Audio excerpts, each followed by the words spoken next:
today we have to start the IUPAC naming. What is IUPAC naming and what is the rule of IUPAC naming and what is the history behind the IUPAC naming.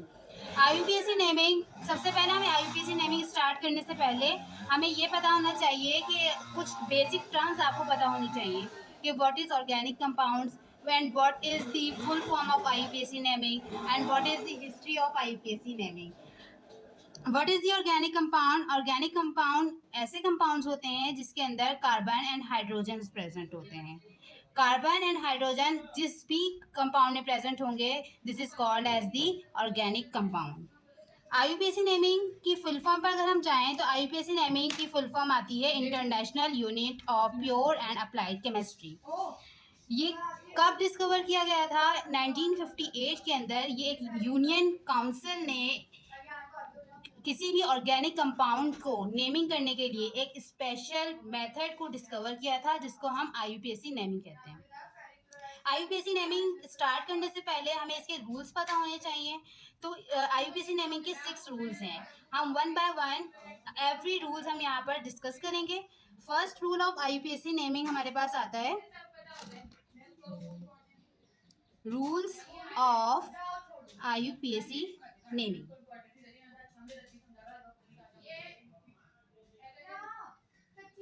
IUPAC naming के अंदर first हमारे पास जो rule आता है वो है select the longest chain of carbon atom.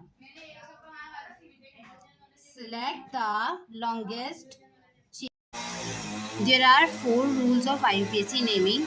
First rule हमारे पास आता है select the longest chain of carbon atom.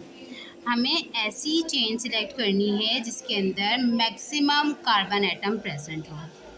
Second rule is the numbering the carbon atom starting from the terminal functional group or alkyl group. हमें number कहाँ से देना होता है? हमें वहाँ से नंबर देना है जहाँ से carbon group, alkyl group is the carbon containing group. Alkyl group हमारे पास हो टर्मिनल पर या फंक्शनल ग्रुप हो, हम वहाँ से नंबरिंग स्टार्ट करेंगे. Third point is the numbering the carbon atom nearest to the radical and double bond या ट्रिपल बॉन्ड. हमने नंबर स्टार्ट कहाँ से देना है? हमने स्टार्ट वहाँ से करना है जहाँ से हमारे पास कोई भी रेडिकल या कोई भी डबल और ट्रिपल बॉन्ड प्रेजेंट हो. ठीक है, अब हम आपको एग्जांपल देंगे. जो हमारे पास रूल्स हैं इसकी एग्जांपल हम लेते हैं. फॉर एग्जांपल हमारे पास एक कार्बन की चेन है. फॉर एग्जांपल हमारे पास 4 कार्बन की चेन है. हमें ये बात पता है कि हमारे पास कार्बन की वैलेंसी होती है 4. कार्बन किसी भी एटम के साथ 4 बॉन्ड इसको अपने कंप्लीट करने होते हैं. तो हम जब भी IUPAC नेमिंग करते हैं तो इसकी नेमिंग के अंदर हमें इसकी ये बात जहन में रखनी है कि हमें इसकी 4 बॉन्ड्स जो है वो कंप्लीट करनी है. ठीक है, और हम इसको किस तरीके से कंप्लीट करते हैं? हम हाइड्रोजन की एडिशन करके इसको कंप्लीट करते हैं. फॉर एग्ज़ाम्पल हमारे पास ये चेन है और चेन को हमें कंप्लीट करने के लिए ये फर्स्ट वाला कार्बन है. फर्स्ट वाला कार्बन एक बॉन्ड इस कार्बन सेकंड कार्बन से बना रहा है. तो इसके पास अब 4 वैलेंसी में से एक वैलेंसी जो है वो बुक हो गई है और इसके बाद आइदर जो रिमेनिंग वैलेंसीज़ हैं वो है फर्स्ट कार्बन एटम.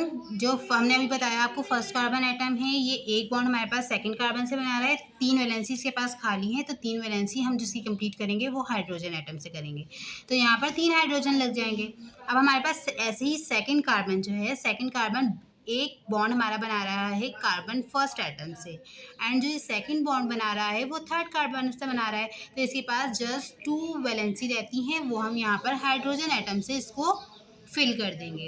ऐसे ही अगर हम थर्ड कार्बन पर जाते हैं तो थर्ड कार्बन भी जो हमारे पास एक वैलेंसी बना रहा है, एक बॉन्ड बना रहा है हमारे पास, वो सेकंड कार्बन से बना रहा है और एक बॉन्ड फोर्थ कार्बन से बना रहा है. तो हमारे पास यहाँ पर भी 2 हाइड्रोजन मॉलिक्यूल्स लगेंगे और 2 हाइड्रोजन मॉलिक्यूल्स जब लग जाएंगे तो ये इसकी 4 बॉन्ड्स कंप्लीट हो जाएंगी. And fourth and the last carbon atom जो हमारे पास है वो जस्ट 1 बॉन्ड बना रहा है हमारे पास नियरेस्ट कार्बन एटम से, एंड 3 बॉन्ड हमारे पास जो खाली हैं वो हाइड्रोजन बॉन्ड से पूरी हो जाएंगी. ये हमारे पास क्या है? ये हमारे पास एक simple chain of carbon atom है. अगर हमें इस simple chain of carbon atom को हमें IUPAC नेमिंग करनी हो इसकी, तो हम क्या करेंगे, क्योंकि हमारे पास सिंपल चेन है, कोई रेडिकल नहीं है, कोई फंक्शनल ग्रुप नहीं अटैच हुआ हुआ, तो हम सिंपल इसको लॉन्गेस्ट चेन ही कंसिडर करेंगे और इसको हम ब्लॉक कर देंगे। ठीक है, फर्स्ट रूल हमारे पास यही था कि हमने longest chain of carbon atom को सिलेक्ट करना है, और सेकंड रूल हमारे पास था कि हमने वहाँ से नंबरिंग करनी है, टर्मिनल से नंबरिंग करनी है, या तो वहाँ पर अल्काइल ग्रुप होना चाहिए और या वहाँ पर फंक्शनल ग्रुप होना चाहिए।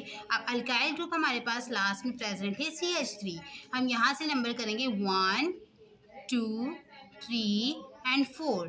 आप आइदर फर्स्ट से राइट हैंड साइड से भी नंबरिंग कर सकते हैं और लेफ्ट हैंड साइड से भी नंबरिंग कर सकते हैं। ये हम इस कंडीशन में कर सकते हैं,